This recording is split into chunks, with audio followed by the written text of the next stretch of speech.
పట్టణాభివృద్ధి సంస్థ తుడా ఆధ్వర్యంలో రాయల చెరువు రోడ్డులో నిర్మిస్తున్న తుడా టవర్స్ నిర్మాణంలో నాణ్యత ప్రమాణాలు పాటించాలని తుడా ఉపాధ్యక్షులు నగరపాలక సంస్థ కమిషనర్ ఎన్ మౌర్య అధికారులను నిర్మాణ సంస్థ ప్రతినిధులను ఆదేశించారు.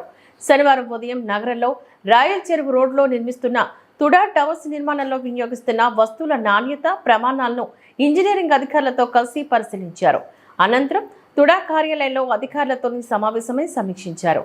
గ్రౌండ్ ఫ్లోర్తో పాటు 13వ అంతస్తులో తుడా టవర్స్ లో ఏర్పాటు చేయనున్న తలుపులు, బాత్రూంలో వినియోగించే వస్తువులు, పైపులు, టైల్స్ తదితర నాణ్యతను స్వయంగా పరిశీలించారు.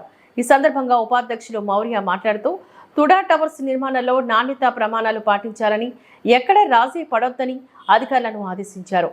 ప్లాన్, ఎలివేషన్ తదితర అంశాలపై అధికారులకు తగు సూచనలు జారీ చేశారు. ఇచ్చిన గడువులోపు పనులు పూర్తి చేయాలని ఆదేశించారు. వీలైనంత త్వరగా పనులు చేస్తే విక్రయానికి వేలం నిర్వహించేందుకు వీలుంటుందని హితవు పలికారు. ఉపాధ్యక్షుల వెంట superintendent engineer Krishnareddy, EE Ravindra, adviser Ramakrishnarao, DE Basha, AE Shanmugam, KPC సంస్థ ఈడీ సుశీల్ కుమార్ తదితరులు పాల్గొన్నారు.